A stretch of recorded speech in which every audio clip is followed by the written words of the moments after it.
আচ্ছা, সাবেক প্রধানমন্ত্রী তিনবারে প্রধানমন্ত্রী, আপসহীন নেত্রী যাকে বলা হয়, বেগম খালেদা জিয়া প্রচন্ড অসুস্থ।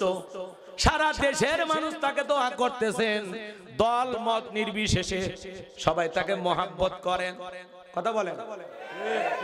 ইনি আলেমদেরকে বড় মহাব্বত করতেন, বিশেষ করে কোরআনের পাকে আল্লামা সাইদি হুজুরকে অনেক ভালোবাসতেন। কথা বলেন। আলেমদের প্রতি তার একটা সুনজর ছিল। বেগম খালেদা জিয়া যত বছর ক্ষমতায় ছিলেন, ইসলামের বিরুদ্ধে তিনি কোন ধরনের কাজ করেননি। যত কাজ করেছেন সব ইসলামের পক্ষেই। আল্লাহু আকবার বলেন। উনি আলেম বিদ্বেষী ছিলেন না, ইসলাম বিদ্বেষী ছিলেন না। এজন্য এদেশের লক্ষ লক্ষ মানুষ চোখের পানি ছেড়ে দিয়া তার জন্য দোয়া করতেছে। কথা বলে ঠিক কিনা? আইসিইউতে ভর্তি আল্লাহর বান্দি, সাবেক প্রধানমন্ত্রী, দেশ নেত্রী বেগম খালেদা জিয়া। আল্লাহর কাছে দোয়া করি আমরা, আল্লাহ পাক তাকে শিফায়ে কামিলা আজেলা দান করেন। একটু জোরে বলেন আমিন। যিনি এদেশে বেশ কয়েকবার ক্ষমতায় থাকার পরেও ইসলাম আলাদেরকে কখনো কষ্ট দেয়নি, আলেমদেরকে কখনো কষ্ট দেননি, তার দ্বারা এই দেশের কোন আলেম লাঞ্ছিত হয়নি। কথা বলেন ঠিক কি না? এজন্য দেশের মসজিদ মাদ্রাসা থেকে বিভিন্ন প্রোগ্রাম থেকে দোয়া করা হচ্ছে। তার দলের নেতা কর্মীরা দোয়া করতেছেন। মির্জা ফখরুল, মির্জা আব্বাস সাহেব নিজে মুনাজাত করে যা তা কান্নাকাটি করতেছেন, সেই কান্নাকাটি করতেছেন। আজকে তিনি অসুস্থ, তার ছেলেটা দেশের বাইরে, যিনি বিএনপির ভারপ্রাপ্ত চেয়ারম্যান, ভবিষ্যৎ বিএনপির কর্ণধার জনাব তারেক রহমান দেশে আসবেন এমন পরিবেশ। উনি একটা ফেসবুকে পোস্ট দিয়েছেন যে মনে তো চায় এই অবস্থায় মায়ের পাশে দাঁড়ায়, কিন্তু কিছু কারণে আমি যেতে পারতেছি না। ওনারাই জানেন কি কারণ, কি ব্যাপার। তবে এই সময় একজন সন্তানের মায়ের পাশে থাকা খুব জরুরি। কথা বলে ঠিক না? হায়াত মৌতের দুনিয়া বাজান, কে কখন চলে যাবে আমরা জানি না। প্রধানমন্ত্রী মারা যাবে, দেশের জনগণও মারা যাবে। কথা বলেন ঠিক কিনা? কেউ বেঁচে থাকবে না। এই দুনিয়া তো বেঁচে থাকার জায়গা নাই। দাদা চলে গেছে, বাবা চলে গেছে, আমরা একদিন চলে যাব। এই যে কবরস্থানে উন্নতিকল্পে মাহফিল, আমি আগেই বলেছি কবরকে কেন্দ্র করে আমার কিছু আলোচনা হবে, একটু অপেক্ষা করেন। কষ্ট হবে আপনাদের? আমার কথা কি আপনারা কষ্ট পাচ্ছেন? আমার ভাইরা, সারা দেশের বিভিন্ন দলের নেতা কর্মীরা, জামাতের নেতা কর্মীরা তাকে দেখতে যাচ্ছেন। পাশাপাশি এনসিবির যারা নতুন দল ঘুরছে, হাসনাত আব্দুল্লাহ, তারাও আজকে দেখতে গেছে। উনি বারবার বলতেছেন যে আল্লাহর কাছে আমি দোয়া করি, আল্লাহ যেন মানে হাসিনার ফাঁসি হওয়ার আগ পর্যন্ত বেগম খালেদা জিয়া যেন বেঁচে থাকে। এই হাসনাত আব্দুল্লাহর সাহস বেশি। কথা কম। উনি আবার ওনাকে দেখে বলতেছেন অন্তত ওনার ফাঁসিটা যেন উনি দেখে যেতে পারে, এরকম ভাবে দোয়া করতেছেন। তো যাই হোক, আমরা এতটুকু বলতে চাই, উনি দেশের কল্যাণে যত ভালো কাজ করেছেন আল্লাহ সব যেন কবুল করেন। একটু জোরে বলেন না আমিন। অসুস্থ হয়ে আইসিইউতে ভর্তি, কি হবে আমরা জানি না, কি হবে আমরা জানি না। গত দুদিন ধরে প্রচন্ড অসুস্থ। ডাক্তাররা বলতেছে অবস্থা খুবই অবনতি, উন্নতি হচ্ছে না, অবস্থা খুবই খারাপ। তাই জন্য আল্লাহ তাআলার কাছে আমরা দোয়া করি, আল্লাহ তোমার এই বান্দিকে তুমি শিফায়ে কামিলা আজেলা দান করো, তার হায়াতকে তুমি দীর্ঘ করো, লম্বা করো। চিৎকার মেরে বলেন আমিন। আমার কথা কি বুঝতে পারতেছেন? ওনার জন্য কেন দোয়া করলাম বুঝতে পারছেন? কারণ উনি এই দেশে ইসলামের বিরুদ্ধে একটি কাজও করেনি। কথা বলেন না কেন? যা করেছেন ইসলামের কল্যাণে করেছেন। ওনার স্বামী শহীদ প্রেসিডেন্ট জিয়াউর রহমান সংবিধানে বিসমিল্লাহ ঢুকাইছেন। কথা বলে ঠিক কি না? আর বিগত 16 বছর যারা ছিল খালি বিসমিল্লাহ কাটতে চায়। কথা কন, কথা বোঝেন না। এক ওই যে টাকলা মুরেদ খালি বিসমিল্লাহ কাটতে চায় না, ইসলাম বাদ দিবে চায় না, মাথার উপর ফ্যান পরে সাইজ করছে আল্লাহ। কথা কন ঠিক কি না? আর গোপন তত্ত্ব ফাঁস করে পুরো জাতির সামনে আল্লাহ ওকে লাঞ্ছিত করেছে। কথা বলে ঠিক কি না? এজন্য মনে রাখবেন, যারা ইসলাম নিয়ে খেলতে আসবে আল্লাহ পুরো পৃথিবীর সামনে তাদেরকে লাঞ্ছিত করবে। কথা বলে ঠিক কি না? ইসলাম ছিল, আছে, থাকবে। ইসলামকে থামাইতে আসবে যারা, আল্লাহ তাদেরকে থামিয়ে দেবে। কথা বলে ঠিক কি না? তাহলে উনিও প্রধানমন্ত্রী, ইনিও প্রধানমন্ত্রী। একজন পালিয়ে গেছে, দেশের মানুষ সুবহানাল্লাহ কয়। তার তৈরি করা ট্রাইব্যুনালে ফাঁসি রায় হয়, জনগণ মিষ্টি কিনা খায়। আর ইনিও তো প্রধানমন্ত্রী, দেশ নেত্রী, বেগম খালেদা জিয়া এই অসুস্থ অবস্থায় জেল খেটেছেন, কি নির্যাতন জুলুম তার উপরে করা হয়েছে, হাতগুলো সোজা করতে পারেন না, কি কষ্ট তাকে দেওয়া হয়েছে, দীর্ঘ কয়েক বছর তিনি জেলখানায় ছিলেন। কথা বলেন, একজন নারী প্রধানমন্ত্রী হয়ে আরেকজন নারী প্রধানমন্ত্রীকে এইভাবে কষ্ট দেয়, ওনাকে না দেখলে আমরা বিশ্বাস করতাম না। কথা বলেন ঠিক কি না? আল্লাহ তোমার এই বান্দি অসুস্থ বেগম খালেদা জিয়া, আল্লাহ যেন তাকে শিফায়ে কামিল আজেলা দান করেন। একটু জোরে বলেন আমিন, আর একটু জোরে বলেন আমিন। আমার ভাইয়েরা গভীর মনোযোগ দিয়ে কথাগুলো শুনবেন। এই সেই বেগম খালেদা জিয়া যিনি আল্লামা সাইদি হুজুরকে বলেছিলেন, হুজুর আপনি টেনশন নেবেন না, আমি বেগম খালেদা জিয়া শহীদ প্রেসিডেন্ট জিয়াউর রহমানের স্ত্রী, আমি যতদিন বাংলাদেশের ক্ষমতায় থাকব ইসলামের বিরুদ্ধে একটি কাজও আমার দ্বারা কখনো হবে না।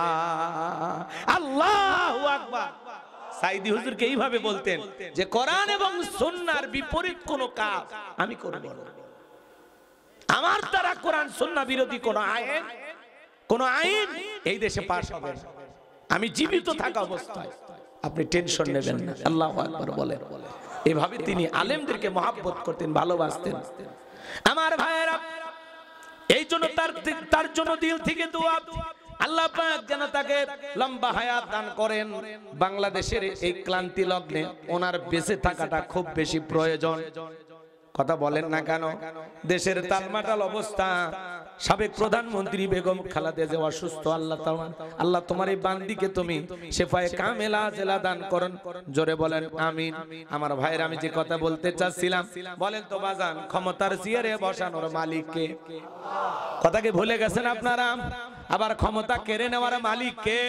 অত ইজ্জু মান তাশা ওয়া তুযিল্লু মান তাশা, সম্মান দেওয়ার মালিক কে? আবার লাঞ্ছিত করার মালিক কে? বিয়াদিকাল খায়র ইন্নাকা আলা কুল্লি শাইইন কাদির। সকল কল্যাণের চাবিকাঠি কার হাতে? জোরে বলেন। আর তিনি হলেন সর্বশক্তিমান। তাহলে সব ক্ষমতার একমাত্র মালিক কে? তাহলে আসমান আর জমিনের সকল ক্ষমতার একমাত্র চাবিকাঠি আল্লাহর হাতে। আল্লাহর চাইতে বড় আর কেউ আর তিনি সবচাইতে বড় ক্ষমতাধর। এই জন্য আল্লাহ তাআলা বলেন, তাবারাকাল্লাযী বিয়াদিহিল মুলকু ওয়া হুয়া আলা কুল্লি শাইইন কাদির। মহামান্বিত সেই সত্তা যার হাতে সর্বময় কর্তৃত্ব, রাজত্ব পাওয়ার ক্ষমতা, তিনি হলেন সব বিষয়ের উপরে ক্ষমতাবান।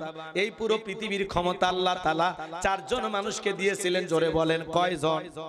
চারটা আঙ্গুল তুলে বলেন তো কয়জন? একটু জোরে বলেন কয়জন? পুরো পৃথিবীর ক্ষমতা আল্লাহ চারজন মানুষকে দিয়েছিলেন বাজান। ও ভাইয়েরা আমার, পুরো পৃথিবীর ক্ষমতা তো দূরের কথা, ছোটখাটো পাতি নেতার গরম এলাকায় থাকা যায় না। কয় আমারে চিনিস? আমি অমুক নেতার আপন খালাতো বোন, তার ছোট মেয়ে বিয়ে করেছি, কি হাইব্রিড পরিচয়। কথা বলেন না কেন? আমার ভাইয়েরা, কত নেতা গরম দেখাইলো, আজকে সব গরম ঠান্ডা হয়ে গেছে। কথা কোন ঠিক কিনা? এজন্য বেশি বাড়াবাড়ি করবেন না। আল্লাহ যদি তিনবার বমি দেয়, পিছনে দরজা একবার ঢিল করে দেয়, দাঁড়ায় থাকতে পারবেন না। স্ত্রী সকালবেলা স্বামীকে দেখতে গেছে, স্বামী তোমার শরীরের কি অবস্থা? কয় মা তুই দোয়া কর। বড় ছেলে দেখতে গেছে, কয় আব্বা কি খবর? কয় বড় ভাই তোমাকে চিনতে পারলাম না। এজন্য বেশি মাতবাড়ি করবেন না, আল্লাহ অবস্থায় মনে করে দেবে। বউ বাচ্চা করছে না, টাইম দেবে না। কথা বলেন ঠিক কি না? আমার ভাইয়েরা, এরকম একটা পাতি নেতা ছিল মক্কায় বিশ্ব নবীর জামানায়, যার নাম ছিল মহাবীর আমর। আমাদের বর্তমান সমাজে যেরকম চেয়ারম্যান মেম্বার বলা হয়, তখন তাদেরকে বলা হতো গোত্রীয় লিডার, দলপতি, মন্ডল মাতাব্বর। এরকম এক গোত্রীয় লিডার ছিল মহাবীর আমর। নবী হিজরত করে মদিনায় চলে গেছেন। মক্কার কাফেরদেরকে রাসূলের কোনো মাথা ব্যথা নাই, কিন্তু এই মক্কার মহাবীর আমর প্রতিমার সামনে দাঁড়ায়া, লাত উজ্জা, দেবদেবী, সরস্বতী, রাধা কৃষ্ণ, ভগবতী প্রতিমাগুলোর সামনে দাঁড়ায় বলতেছে, যতক্ষণ আব্দুল্লাহর বেটা মুহাম্মদ সাল্লাল্লাহু আলাইহি সাল্লামের দেহ থেকে কাল্লা না ফেলাইতে পারবো, ততক্ষণ পর্যন্ত আমি এক ফোঁটা পানিও পান করব না। জোরে কন্যা উযুবিল্লাহ। আমার নবীর কাল্লা ফেলায় দিতে চাই, আমার নবীকার পাকা ধানে মই দিছে। কথা বলেন। আমার নবী ঘর বাড়িতে চুরি করতে গেছে, আপনার আমার নবীর কি কোনো অপরাধ আছে? নাই। নবী কালেমার দাওয়াত দেয়, ইসলামের প্রচার প্রসার করে, এটাই কাফের বেঈমানদের সহ্য হয় না। এজন্য বাজান গো আমার, বিশ্ব নবীর কাল্লা নেওয়ার ঘোষণা করে মক্কা থেকে যখন মদিনার পথে রওনা করলেন, আল্লাহ তাআলা এই সংবাদটা বিশ্ব নবীর কানে পৌঁছায়া দিলেন। নবী গো, ওই মক্কার মহাবীর আমর আপনার কাল্লা নেওয়ার ঘোষণা করে রওনা করেছেন। নবী আমার টেনশনে পড়ে গেলেন, সাহাবীদেরকে বললেন, আমার সাহাবীরা, মক্কার মহাবীর আমর আমার মাথা নেওয়ার ঘোষণা করে রওনা করেছে, তোমরাই বলো কি করা যায়। হযরত ওসমান ডেকে বলে, নবী আপনি আল্লাহর কাছে দোয়া করেন, ওই মক্কার মহাবীর আমর আপনার কাছে পৌঁছার আগে ওর হাত পা আল্লাহ যেন প্যারালাইজ করে দেয়, আপনার কাছে পৌঁছার যেন ক্ষমতা না থাকে। নরম মানুষ সব সময় দোয়ার পক্ষে, কথা কোন ঠিক কি না? হযরত ওসমানের কথা শুনে নবীজি হাত তুলে দোয়া করা শুরু করলেন। আল্লাহ মক্কার মহাবীর আমর আমার কাল্লা নেওয়ার ঘোষণা করে রওনা করেছে, ও যেন আমার কাছে পৌঁছার আগে ওর হাত পা এতটুকু শুধু বলেছেন। আল্লাহ আসমান থেকে বলে, জিবরাইল আর করিস না দেরি, নবীজিকে জানায় দাও তাড়াতাড়ি। আমি আল্লাহ শুধু দুই হাত দোয়া করার জন্য দেই নাই, মাঝে মাঝে জালিম আর বেঈমানদেরকে সাইজ করার জন্য ওই দুই হাতে লাঠি তুলে নেওয়া লাগবে। বলেন আল্লাহু আকবার, আর একটু জোরে বলেন আল্লাহু আকবার। নবী তখন হাত মুখে না লাগাইয়া হাতের উপরে রেখে দিলেন। আমরা অনেকে মোনাজাত করি, অনেকে দোয়া করে আর এরকম দড়ি পাকায়। কোন চাচা কথা ঠিক নাই? দোয়া করে এরকম দড়ি পাকায় না? আবার অনেকে দোয়া করে আর প্রেসার মাপে, আছে না নাই? অনেকে আবার বেশি চালাক হলে হাত তোলে না। হুজুর যখন দোয়া শেষ করবে বলে আমিন, তখন বলতেছে আমিন হুজুর আজকের মোনাজাত সেই হয়েছে। ওই বাটপার কিন্তু হাতই তোলেনি, কথা কয় এরকম আছে না নাই? আচ্ছা বলেন তো বাজান, দোয়া দেখি সব জায়গায় সব কাজ হয়। এই গ্রামের নামটা কি? এই গ্রামের নাম বলবো? বলা ঠিক হবে না। পাশে 2-3 কিলোমিটার দূরে একটা গ্রামের নাম কোন? শিববাটি, শিববাড়ি গ্রামের নাম। আচ্ছা ওই গ্রামে যাই, এই গ্রামে থাকলে ঝামেলা হতে পারে। শোনেন, একটা উদাহরণ দেব, এক্সাম্পল দেব কথা বোঝানোর জন্য। ওই শিববাড়িতে গেলাম, মনে করেন শিববাড়িতে প্রতিদিন চুরি হচ্ছে, গরু ছাগল চুরি হয়, টাকা পয়সা চুরি হয়, সুন্দরী বউ চুরি হয়, গহনাগাটি চুরি হয়, চোরের অত্যাচারে এলাকায় থাকা কঠিন। তো একজন মনে করে সিংড়া বাজার থেকে 10 কেজি জিলেপি নিয়ে যায়, ওই শিববাড়ি হুজুর দেখো যে হুজুর একটু দোয়া করেন, যেভাবে চোরের অত্যাচার গ্রামে থাকা কঠিন হয়ে গেছে। না জানি কোন দিন লঙ্গি চুরি, মানে এরকম একটা অবস্থা, সকাল বিকাল চুরি হয়। তো হুজুর চোরের হাত থেকে জান আল্লাহ গ্রামের মানুষকে হেফাজত করে, আপনি একটু দোয়া করেন। এবার হুজুর জিলেপি পাইয়া এশার নামাজ পড়ে হাত তুলে দোয়া করে, আল্লাহ চোরের হাত থেকে শিববাড়ির মানুষকে হেফাজত কর, আল্লাহ গহনাগাটি গরু ছাগল সুন্দরী বউ কিচ্ছু থাকতেছে না, সব চুরি হয়ে যাচ্ছে, আল্লাহ চোরের হাত থেকে তুমি একটু হেফাজত করো। চোরও জিলেপির গন্ধ পাইয়া মসজিদে এসে কয় আমিন আমিন আমিন, কথা কয় না কেন? আচ্ছা চোর কি বাইরের গ্রামে থাকে না? ওই গ্রামের 2-1 থাকা লাগে, না হলে কার বাড়িতে কি আছে এটা বললো কি? কথা কয় না, কথা কয় না, ভালো করে বুঝবেন আমার ভাইয়েরা। এইবার হুজুর যদি ওই জায়গায় ওইভাবে জিলেপি পায়া দোয়া না করে বলতো, এই শিববাড়ির যুবকেরা, এই গ্রামে ঢোকা 4টা রাস্তা আছে, 4 রাস্তার মনে মাগরিব থেকে ফজর পর্যন্ত বাংলার লাঠি নিয়ে 7 জন করে যুবক রাস্তার মোড়ে মোড়ে দাঁড়ায় থাকবা, চোরকে দেখা মাত্রই ওই লাঠি দিয়ে এমন পিটান পিটাইবা যাতে 6 মাসে মাজা না সোজা করতে পারে। কথা বলেন ঠিক কিনা? তাহলে চোর কি হাত তুলে আমিন কইতো নাকি তওবা করে ভালো হয়ে যেত? এজন্য চুরি বন্ধ করতে হলে দোয়ার মুনাজাত দিয়ে আটকেবে না, চুরি বন্ধ করতে হলে লাগবে শক্ত আইন। আর আজ থেকে 1500 বছর আগে আল্লাহ সে আইন দিয়েছেন, ওয়াসারিকু ওয়াসারিকাতু ফাকতউ আইদিয়াহুমা জাযাআম বিমা কাসাবা নাকালাম মিনাল্লাহ। সূরা মাইদার 38 নম্বর আয়াতে আল্লাহ আইন দিয়েছেন, চোর পুরুষ হোক আর নারী হোক, আল্লাহর বিধান, আল্লাহর ফয়সালা, অপরাধ যদি প্রমাণিত হয় চোরের হাত কেটে দাও। একটা চোরের হাত কেটে বাইতুল মুকাররমের সামনে নিয়ে যায় সোশ্যাল মিডিয়ার মাধ্যমে যদি ফলাও করে প্রচার করা হতো, বাংলার পার্লামেন্ট আইন পাস করা হলো, চুরি করলে চোরের হাত কেটে দেওয়া হবে। ওই ভিডিও ফুটেজ ঘন্টার পর ঘন্টা প্রত্যেকটা চ্যানেলে যদি দেখানো হইতো, 24 ঘন্টায় বাংলাদেশের চুরি বন্ধ হয়ে যেত। কিন্তু কে শোনে কার কথা আছো গেল না মনের ব্যথা। এখন উচিত কথা যদি কই পিঠার উপর দিয়া যাবি মই এই আনন্দে কিছু লোক কিনা খাবি বগুড়ার স্পেশাল দই, কথা কোন ঠিক কিনা? যত দোষ নন্দ ঘোষ 70টা বললে দোষ, করলে অন্যায়ের প্রতিবাদ, নামটা হবে তোমার মৌলবাদ, নামটা হবে তোমার জঙ্গিবাদ। কথা বলে